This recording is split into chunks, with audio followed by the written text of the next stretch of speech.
Hello and welcome to the Working Tools Masonic Podcast, where today will be part 2 of our interview with Ben Stagner.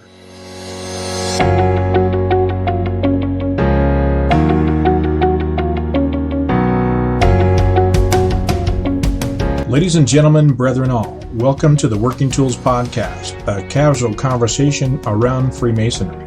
First, it's important to note that our opinions and thoughts are our own and do not reflect those of our Grand Lodge or respective craft or concordant bodies. Please connect with us and ask questions, either here on YouTube or on our Facebook page.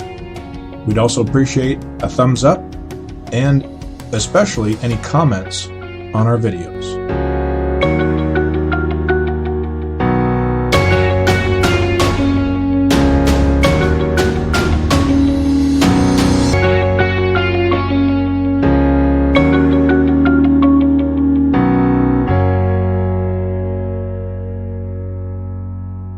Thanks for joining us here on the Working Tools Podcast. I'm very worshipful brother Matt Appel. I'm a Mason here in the jurisdiction of Washington, and I'm joined today by one of our usual hosts, very worshipful brother David Colbeth. Steve and Connor couldn't be here this evening. And we have a special guest today, worshipful brother Ben Stagner, who's the sitting worshipful master of University Lodge 141 and a tattoo artist here in the Seattle area. Welcome, Ben. Thanks for having me. I was going to correct you last time. You keep forgetting to say very worshipful Matt Apple. But Yeah, then he says very worshipful David Colbeth, and I don't care either way. So if you're not going to introduce yourself as very, don't introduce me as very. Well, you're clearly verier than I am, so. I'm just more of a has-been than you, that's all. Worshipful brother Ben, if as I said in our last episode, one of the reasons why we had you here today is because I had seen your presentation over at Shoreline Lodge on the working tools of the tattoo artist. And so since we have you here today, would you mind doing that presentation for us? Sure, I'd love to. If I can get up the PowerPoint show here. There we go. Of course, going through my degrees and learning about the working tools of a Mason, I noticed just a lot of parallels as far as, let me put it this way. The more you start finding the working tools of a Mason, I think, depending on what you do for a living, I think you start seeing working tools around things in everyday life that you're around. And I just kind of wanted to got a little bored one day, I suppose, or just got inspired. But I started looking at my machine, as you can see here, and started breaking it down to kind of make my own working tools of that. So as you can see, there's the machine itself. There's the tube, which you hold on to while you're tattooing, and then you have the needle bar and needles that are assembled there. Now, traditionally, you're looking at this right here is a traditional machine. This machine has been around. This kind of design has been around for over 100 years, and it's basically kind of like a doorbell or one of the big ringing bells where you run electricity through it, and up on the top it charges through two coils which become basically magnets and pull down right below the line that leads to machine. Right below that is an armature bar, and then right above it, that one little piece, right there, there's another little piece above it that makes contact for the electricity to go through, and when that breaks, the armature bar goes back up, and then it charges and goes back down, and that's how you get your in and out for the needle, basically. But I broke them into 3 different basic working tools. The machine itself, traditionally made by hand by another. I'm sorry, I'll go and just read what I have down. The machine, as operative tattoo artist, the machine is the core and base of tattooing, made by hand by a master tattoo artist for the specific and personal use of the artist that uses it. It alludes to the core of who we are, specifically built by the grand architect. Unlike any other, we are built with purpose and unique potential. Machines are typically made by hand by master tattoo artists. I've got every machine that I have is made by hand by a different person that I highly respect and I've gotten to know. One that I'm very proud of is actually from Japan, from a shop called Ink Rat Tattoo. I'd written them sorry about that. A fellow from Japan that I had been kind of respecting since I was just out of high school. I wrote them a letter over Facebook Messenger, and then 2 days later, they wrote me back and sent me a machine. It was kind of like writing your favorite rock star and getting a guitar from them. Nice. So is it literally, are they literally smithed by an artist, or is it more pieces put together, which is still very cool, but is it, I mean, I would imagine, I can imagine this guy having a little forge and, smithing a little, the bends and the curves and the artistry or whatever. It is not unlike that, to be honest. The frame for the machine itself is usually molded or cut, or actually, usually they'll make a casting, and then actually make a ton of those. The cores are made by hand. The springs are cut from spring stock and bent to a very specific degree. It's all made by hand. That's awesome. So I was curious, and I don't mean to interrupt you, but the natural state of the spring and the needle is the natural state down or up? So when electricity is applied, is it forcing it down or forcing it up to release? In this case, it's forcing it down. So you see, there's like two little cylinders that are inside the machine. Those are your coils. So if you remember back in high school or back in science class when you had a battery and two wires, and you put the wires on each end of the battery, it would magnetize them, and you could pick up paper clips. That's essentially what's going on here. The two cylinders underneath are just long, big coils of wire, and that's what gets magnetized and pulls the armature bar down. And the spring that's connected to the frame is what pops it back up once the connection breaks on the upper spring that's above the armature bar. Very cool. But again, like the machine, I viewed it more as, the core of who we are. We're all unique. We're all built differently. We all come from different creeds, race, creeds, religions, and ethnicities, and we're all very unique and special and built for our own unique potential. And then, that's the machine aspect of it. And then the tube itself, used by operative tattoo artists to have a firm hold of the machine assembly as a whole to direct the ink to the skin. It alludes to our personalities and character to be ever strong, so we may have a clean and firm grip on ourselves when directing our actions. That's pretty explanatory for that one. It's our personalities, which we craft over time. And our personalities are, when people meet us, do we communicate well? Do we present ourselves so that we're welcoming in when people see us, or the way we behave? And in a more specific nature, the needle bar needles, through that comes our thoughts, our actions. The operative needle bar needles are handcrafted with precision and optimal sharpness to give clean and permanent tattoos. This alludes to our thoughts, opinions, and actions, that they may be assembled with thoughtfulness, consideration, due diligence, and that only after may we make impactful and long-lasting marks in the lives of those we love and those around us. I think this was when I was coming up with this was kind of the main point, I suppose, pun intended, for this, because it is, I think one great thing that I really enjoy and love about Masonry is how much we push ourselves to be as well-rounded as we can be, to want to hear and discover different perspectives, different points of view, and grow from that. And I think especially in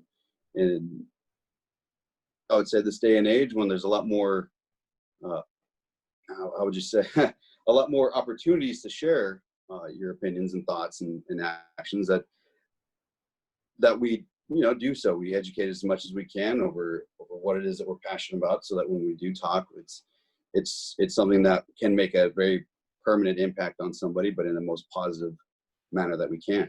And I think that's something that I get from Masonry, and that I found a way to translate that through creating these working tools based off of tattoo equipment. That's awesome. So what we're looking at right now is the overall picture of the machine, if you call it, and it has the upper armature. Is there one on both sides, that swooping, I don't know what that's called, the arm, if you will, or armature? Is there just one of those J hook type armatures, or is there one on each side of the machine, the upper part? Sorry, where I don't even know I'm not using the right terminology, but On the upper side, Well, it kind of makes a J, you know, I'm looking at there. I would say, well, I apologize for those who are just able to listen to this podcast and we can't show the picture. But if you point to, okay, so we have the armature bar right there, and then if you follow past the machine where there's a screw right there, that's connected to what's called a spring stock, and it's connected to the machine, or sorry, it's connected to the frame there and to the armature bar, and it's what's. So the J hook thing is the armature bar. Is that what you would call that? That's the frame. Okay, That so doesn't the touch, J bar that's is not the touching the frame. armature bar. Okay. Yeah, the armature bar is only connected to the back part of the frame. Yeah.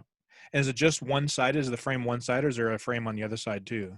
Just the one side. Just the one side. Okay. I was thinking as you were talking about the needle, the point, and the tube forms a circle.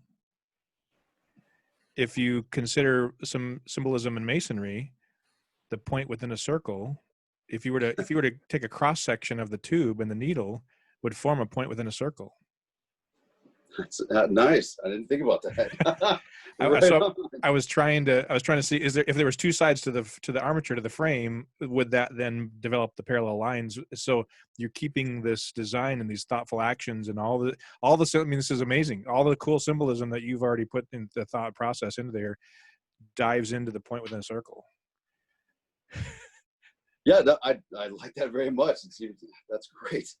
That makes me think too, because it doesn't show it on the picture here, but usually what you do to hold that armature bar, what you do to hold the needles into one spot is there's actually a rubber band that goes around the whole frame and the needle bar to hold it in place, which could be emblematic of another aspect of holding ourselves to accountability, maybe, so that we don't stray.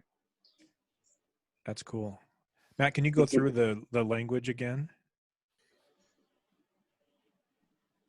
I'm sorry.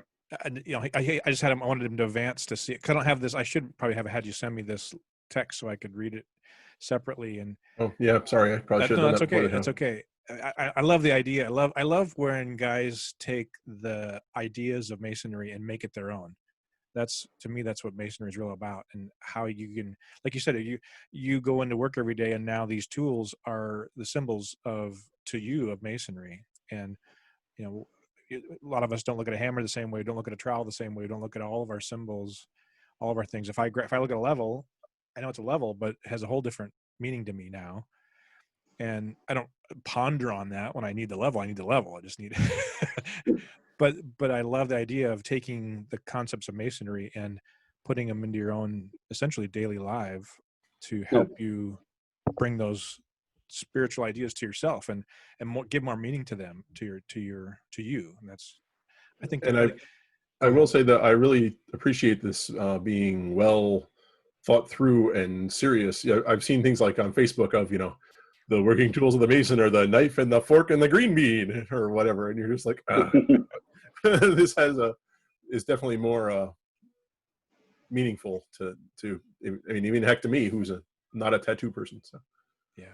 Well, I think when I first came up with this, and especially for the presentation, the goal was to get really to get a conversation going, whether it be the tools of a tattoo artist or the tools of somebody who works at Amazon or works at trade or anything. Even if you I don't know, flip burgers, like you find something that a way of just creating something for yourself, something that would inspire you to start pushing and thinking a little bit harder. Because I think whatever we do, it can sometimes be easy to get comfortable in the day-to-day aspect of things. But if you get something extra, some sort of form of inspiration, and Freemasonry is definitely that for me, as well as tattooing. I just wanted to share that with brothers and to see what they could come up with. And it's been interesting traveling to different lodges and seeing what they do say and how it inspires them to think more, or just what ideas they come up with. So did you develop this right after you became a master mason, or sometime as you were going up the line, or when did you put this together?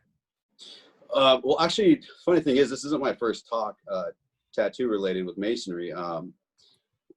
Dan Bourne was master of our lodge a few years back, and he had, right when I had first started, first became a mason, and he had asked me to do a talk on Freemason tattoos, and I looked it up, did much research as I could, but it's still, I mean, relative to the age of, to how old Masonry is, tattooing is quite new.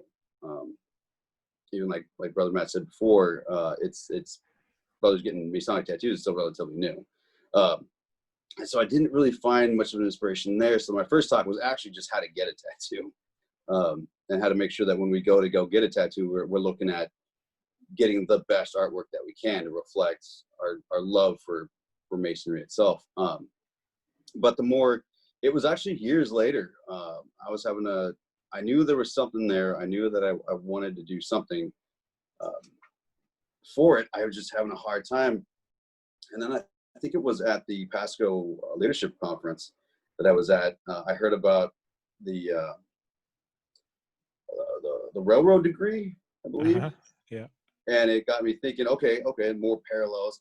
And it took another year for that. And I think one night I was I was in Seattle. I was stopped at a bar to have a drink, and it just hit me of creating working tools. And then the more I sat there, the more I started like, okay, this machine, what could that be?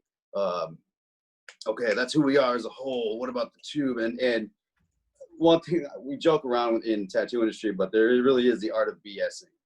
And really it's you know, you want to get somebody excited about their tattoo idea, no matter how simple an idea it is. You want them to be excited about it. You want to convey excitement about it and get them pumped for it. Even if it's a simple idea, you want to get that idea as grand as you can. So that was just coming out as I was thinking about the tube and the needle bar and the machine. And the more I was just writing stuff down, the more it actually got more serious, and the more I was dialing it in to actually be something I didn't realize I had a message I really wanted to convey. And so the more I was looking at it, the more I started kind of trimming the fat, and it came down to these three ideas that I actually find are really dear to me. A reason why I love Masonry, meeting the Masons that I have met, one of the reasons I'm inspired, and to share that. That's awesome. I just was reading the text again on the tube, and the idea of the point within a circle, you could still allude. I mean, the Holy Saints Johns are the idea of the boundaries, right? Of the edges of the circle. There's lots of theories. We could have a whole conversation, a whole show on point within a circle and what those all symbolism means. But I think we have. I think we have. That is episode. No, I don't know what episode was. Go back and find it. But I love how the wording, you say that to have a clean and firm grip on ourselves when directing our actions. And that's exactly what the lines, according to our normal theory, and what our ritual says about the St. John's, is the idea of is to help us be within those due bounds, right? And to keep that circle. Everybody's due bounds are different. The circle could be bigger or smaller for some people, but it's within our own actions. And so having our own grip, essentially your fingers become the parallel lines as you have gripped the tube or gripped the machine and are using that. I love it. I love it, Ben. Thank you. That's so I need to reach one quick second. I'm going to disappear just for a second here. No worries. Little ad lib.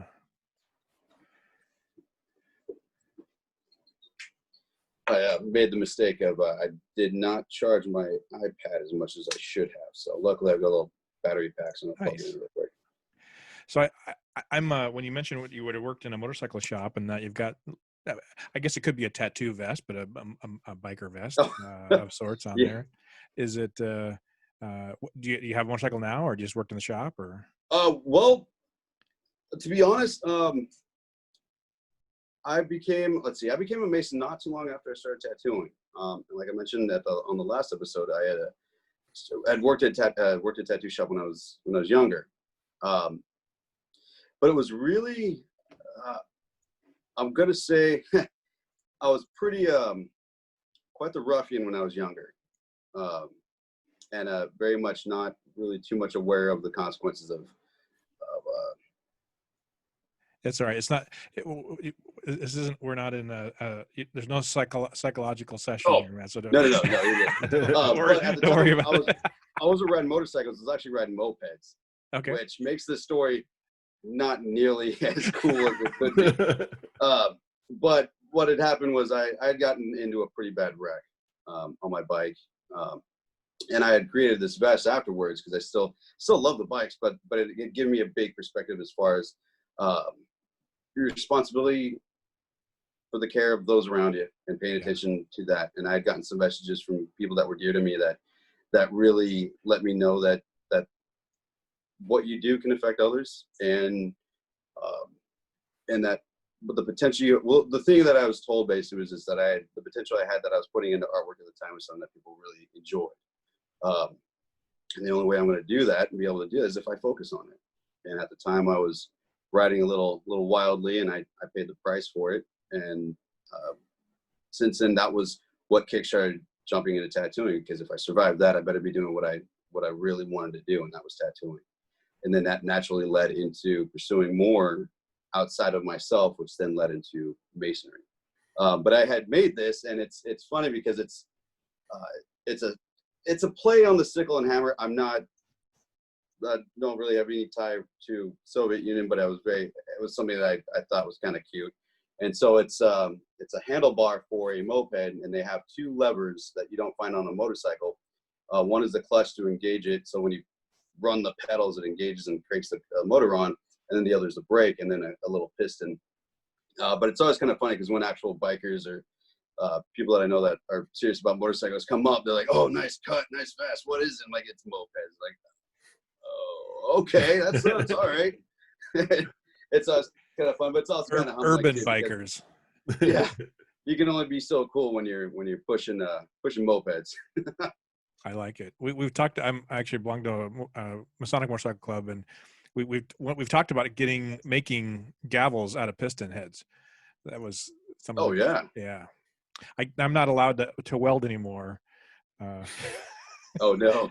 I've got a little device here in my chest now, so I'm not allowed to weld. But not to go completely sidetrack, but the person at Boston Scientific, she said I could do it if I really wanted to, but my family and all friends say no. So I'll have to have a buddy do it if they want to. I thought you were going to say you almost burned the garage down one time, and so now you're forbidden. That's probably a better story. So no, it's cool. I like tattoos. Vests for the biker community are kind of like their outward appearance, right? They put certain cool stuff on they think is important to them, places they've been, or ideas, and the same kind of idea. So I was just curious about the vest. Oh yeah, it's somebody I joked. It's always been kind of funny because I had a little group together that we all rode around, and it was always real fun and a blast. And I thought we would form a group, but then I got into the wreck, but I was like, I still want to make a vest. We'll just be a one member, and it was called the center stand draggers, because the first moped I had, because mopeds, well, the way that you kick them on is you have to put it up on the center stand because they don't have kickstands, and you have to pedal them to get them to engage to rock them on. And my center stand never fully flipped up, so it would drag on the road when I would ride. And I always had to like really kick it up hard with my foot in order to get it to go. So it was the center stand draggers, and the back has the back's got some scud muscles on it and some skulls, and it says rocket. It's cheesy, but nice. I love it. I've been wearing it for years. we could start a Masonic moped club. That'd be kind of cool. I think the Shriners got that down over at the Nile. I got the mini bikes crew. I told him when I joined, I said, if I get a Fez, you better give me a stretched chopper, a little mini chopper to go with it. Right on. Nice. Well, unfortunately, I think we've about reached that point again in our conversation. So, again, Ben, is there anything you'd like to plug or anything here at the end, or are you? Come by the lodge if you like, and we always love to meet new visitors. University Lodge 141, Seattle, in the U District area. First Monday of the month. Once we get back up and started, hopefully soon. But that's if not, it's always good to see Masons over Zoom. Has your lodge talked about what they're going to do for elections? Are they going to force you to stay another year and maybe actually do something for the year, or do they know?